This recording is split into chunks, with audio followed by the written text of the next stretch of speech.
ട്രിവാൻഡ്രത്ത് സുഡി സുഡി ഇഡ്ഡലിയിൽ പോയപ്പോഴാണ് ഞാൻ ഫസ്റ്റ് ടൈം ലൈഫിൽ ഗീ പൊടി ഇഡ്ഡലി കഴിക്കുന്നത്.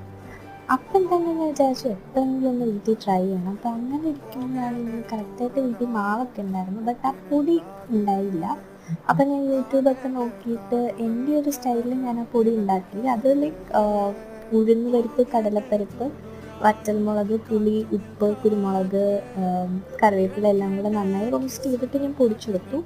എന്നിട്ട് ഗീയും ഇഡ്ഡലിയും ഈ പൊടിയെല്ലാം കൂടി ഇട്ട് ഞാനതൊരു എന്താ പറയുക ഗീ പൊടി ഇഡ്ഡലി ആക്കി എടുത്തു. ഇതിനടുത്ത് ഞാൻ കുറച്ച് മിനി ഇഡ്ഡലിയും പരീക്ഷിച്ചു, പക്ഷെ അതും ഫ്ലോപ്പായി. ബട്ട് സ്റ്റിൽ എല്ലാം കൂടെ മിക്സ് ചെയ്ത് വന്നപ്പോൾ ഞാൻ അവിടെ കഴിച്ച ടേസ്റ്റ് സെയിം ആണോ എന്ന് ചോദിച്ചാൽ സെയിം അല്ല, ബട്ട് ഇത് മോശമല്ലായിരുന്നു. എന്നാൽ അന്ന് ഞാൻ കഴിച്ച ആ കിടിലം ടേസ്റ്റ് ആണോ എന്ന് ചോദിച്ചാൽ അത് അത്ര എത്തിയിട്ടുമില്ല. But it was a good try. അപ്പോൾ അത്രയ്ക്കുള്ളൂ. Thank you guys.